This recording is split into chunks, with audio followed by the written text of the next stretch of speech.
Assalamualaikum. My name is IQBAL ZUHAIRIE bin MOHAMMAD SAKRI, metric number 079139. For the malware introduction, malware is a major cybersecurity threat affecting organizations worldwide. This presentation explores how to detect, contain, and recover from malware attacks. In this presentation, we will cover common types of malware, real-world case study analysis, and a detailed response and mitigation plan.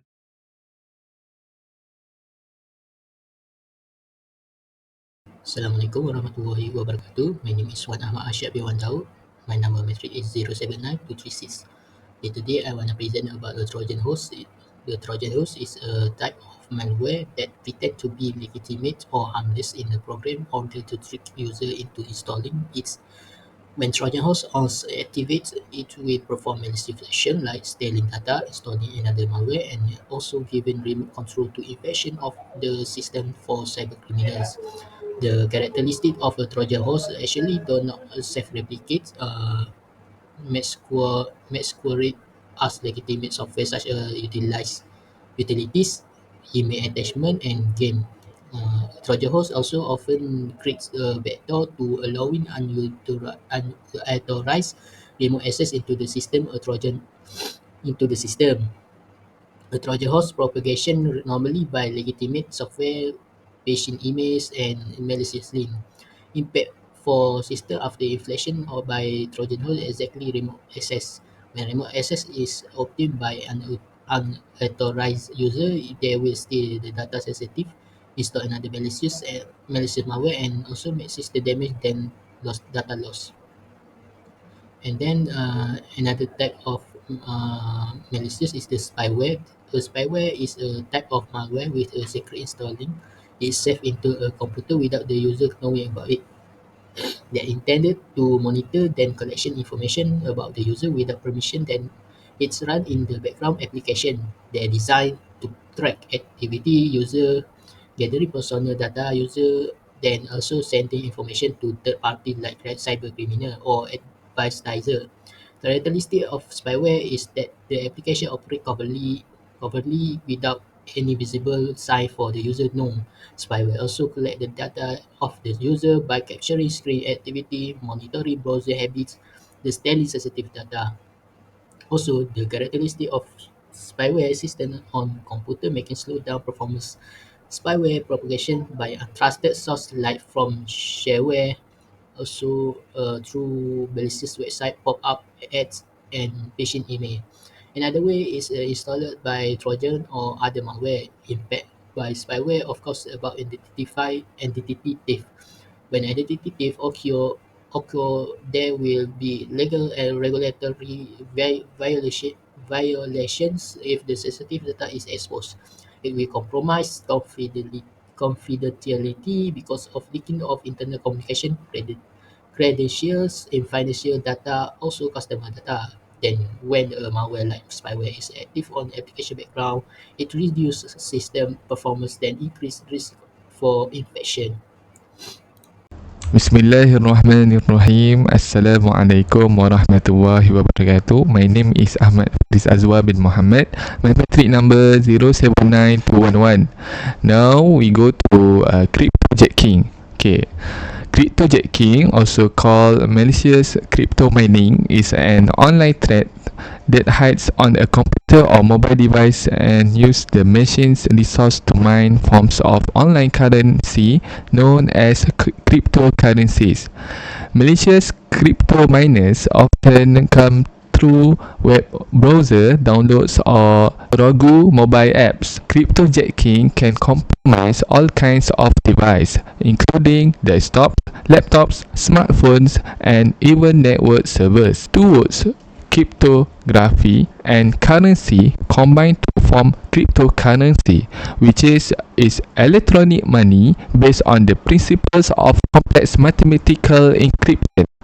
All cryptocurrencies exist as crypted, decentralized monetary units, freely transferable between network participants. Or more simply, cryptocurrency is electronic convert into lines of code which have a real monetary value.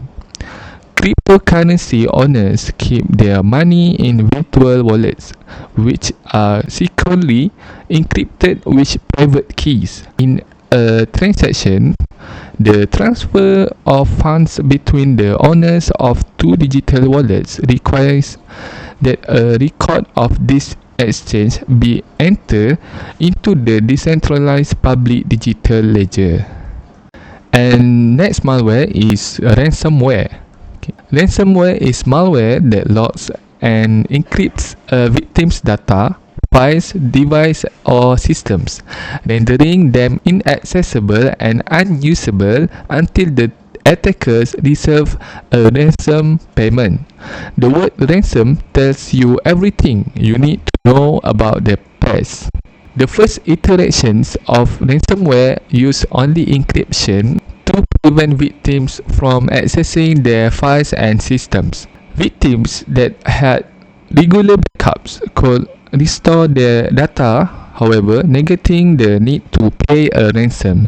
In turn, malicious actors begin to incorporate cyber extortion tactics using additional threats such as public disclosure of sensitive data to blackmail victims into making ransom payments. Ransomware is extortion software that can lock your computer and then demand a ransom for its release. The malware first gains access to the device. Depending on the type of ransomware, either the entire operating system or individual files are encrypted. That's all for me. Thank you. Next type of malware is virus. Virus is a type of malicious software that attaches itself to legitimate programs or file and replicate itself to spread across system. For behavior, once activated, a virus executes malicious code which may delete files, corrupt data, or disrupt system operation. It typically requires user interaction. For example, opening an infected file to activate it. For characteristic, self-replicating once triggered, attached to host program or file, can remain dormant before activation, and may include a payload, malicious intent. For propagation, virus spread through email attachment, infected USB drive, compromised software download, and file sharing networks. So a virus can give multiple impacts, for example, data corruption or loss, system crash or slowdowns, spread to other devices in a network, and lastly, disruption of business operation.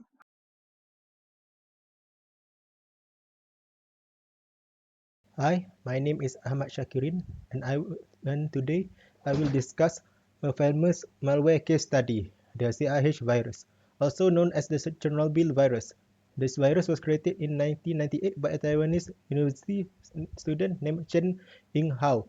It targeted Microsoft Windows 95, 98, and ME systems. The virus earned the nickname Chernobyl because its destructive payload was set to activate on April 26, the anniversary of the Chernobyl nuclear disaster. The CIH virus is classified as a virus. Unlike some malware types that rely on user interaction, CIH was particularly dangerous because it spread through infected executable files, making it very effective at infecting systems quickly. The virus spread primarily through infected executable files with the EXE extension. It was commonly transmitted via software downloads, file sharing, and pirated applications.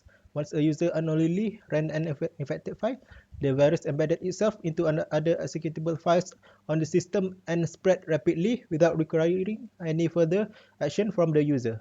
Next, the impact of the CIH virus was devastating. On the activation date, April 26, the virus attempted to override the system BIOS, which is the firmware that starts up the computer.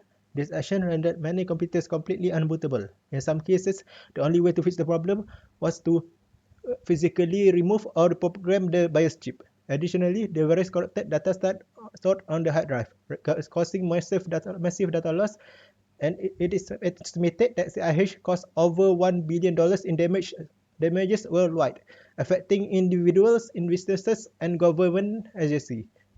While no single organization was specifically targeted, the CIH virus had a global reach and affected a wide range of victims. This included business, government agencies, and personal users. In some instances, computer manufacturers accidentally shipped machines that were already infected with the virus. Next is the vulnerabilities exploited. The success of the CIH virus relied on exploiting several weaknesses. First, many systems at the time did not have BIOS write protection, which allowed the virus to override the BIOS firmware.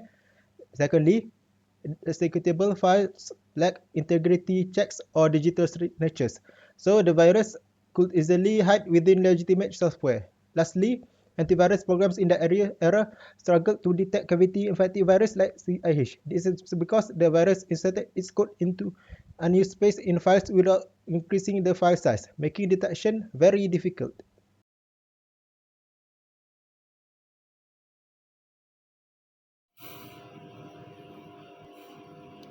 Keep your computer and software updated.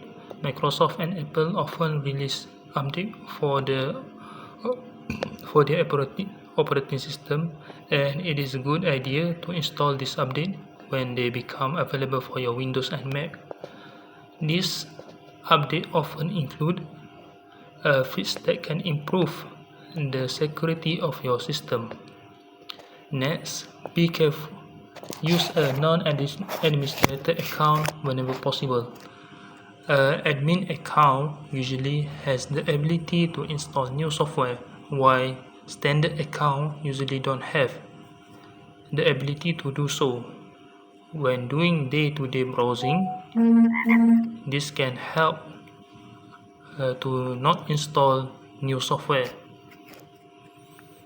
Next, think twice before clicking links or downloading anything.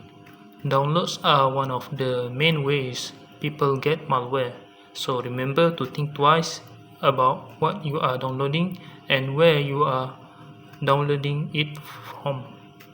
Next, be careful about opening email attachment or image. Be worried if a random person sends you a suspicious email containing attachment or image. Sometimes those emails might just be spam, but other times those emails might secretly contain harmful malware. Next, don't trust pop-up windows that ask you to download software. Don't fall for this trick. Just close the pop-up window and make sure you don't click inside the pop-up window. And the last one is limit your file sharing. Sometimes sites and applications allow you to easily share files with others users. Many of these sites and applications offer little protection against malware. If you exchange or download files using these file sharing methods, be on the lookout for malware. Malware can often be disguised as a popular movie, album, game, or program that you want to download. Now for the part B, which is detection. There are several methods for detecting this malware incident. First and most widely used is the antivirus software. There are various antivirus offered on online platforms, but it carries out same function, which to scanning file and program to know malware signature. Second is Instruction Detection System or IDS. It's an application worked by monitor traffic and alerted admin about potential security threat including virus. Next is sandboxing. This kind of software that use a virtual environment to isolate and analyze behavior of potentially malicious software. The fourth is cloud-based. Upload suspicious file to the cloud for the deep scanning. The fifth is memory analysis. AZEMI change the memory during the execution time. The last one is file property analysis. Checks metadata. Example: unusual file size, corrupted header, and invalid certificates. That's all. Now we go for the containment. This part is important because it consists the procedure to isolating system to prevent the further damage. The first procedure is isolate the network from the device that detect any suspicious file with virus, and don't share any drive from the affected system to other device. Second step is disable user access from any link to the system from user permission. This helps to prevent unauthorized access to important and sensitive system data. Third, once file threat detect, move infected file to quarantine file like sandbox. This separated infected file from the other system. Next, block any malicious traffic that suspect as malware. Also, update firewall and IPS rule to block IP address and domain linked to the malware. And for the last step is continuous monitor network and traffic to analyze and detect unusual activity from malware or other threat from the system. Next, malware response and mitigation plan. For eradication, steps to remove malware from infected systems. So here we have 9 steps for this eradication. We start with identify malware type and behavior.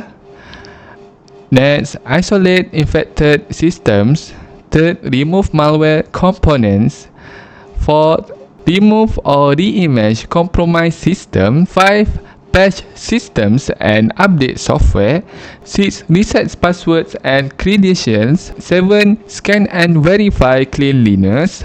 8. Validate logs and monitoring. And the last one is post-recovery audit. There is 9 steps for eradication to remove malware from infected system. That's all for me. Thank you. But for me as ARSHAD, to take part of a recovery procedure for restoring affected system to normal operation. The recovery process is presented in sequential flow and includes the following step.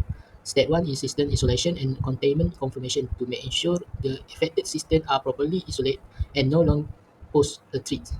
Step 2 is system restoration to rebuilding or re-image system from clean backup or media. Step 3 is data recovery to make restore lost or corrupted data from secure backup. Step 4 is credential and access reset to make ensure resetting password and access control to prevent re-compromise. Step 5 is system monitoring to make sure actively monitoring the system for any sign of remaining threat or reinfection. Step 6 is user verification and testing to confirming systems are functioning correctly with user validation and system tests. Step 7 is gradual reconnection to make carefully reintegration system back into the network environment. Step 8 is documentation and reporting to recording or recovering action, finding, and decision for accountability and future reference. Step 9, the last step is the post-recovery audit to conducting a final review to ensure all issues are resolved and identifying improvement for future incidents. Malware response and mitigation plans for communication. Purpose of communication: ensure clear, timely and accurate information sharing, maintain trust with stakeholders, support rapid coordination across internal teams, comply with regulatory and legal obligations. Spokesperson and messaging. Designate an official spokesperson. Prepare pre-approved messaging templates, emphasize transparency, control of the situation, steps being taken to resolve the issues. For internal communication plans, notify IT and cybersecurity teams immediately, alert management and leadership, inform affected department like HR or finance, use secure channels like encrypt email, emergency alerts. Lastly, maintain a centralized incident logs. For external communication plan, notify affected clients, partners, or users. Coordinate with legal teams before public disclosure. Report to regulatory authorities like PDPA, GP, GDPR agencies. Provide updates via official channels like press release, website notice. Avoid technical jargon in public facing message. For Best practice: communicate early and often. Be truthful and concise. Log all communication and decision. Conduct a post-incident review of the communication process. For conclusion, malware threats are evolving and require proactive defense. Understanding how malware works helps prevent and respond effectively. A structured mitigation plan is essential for minimizing damage, ensuring business continuity, and protecting sensitive data. Effective communication is key during and after an incident.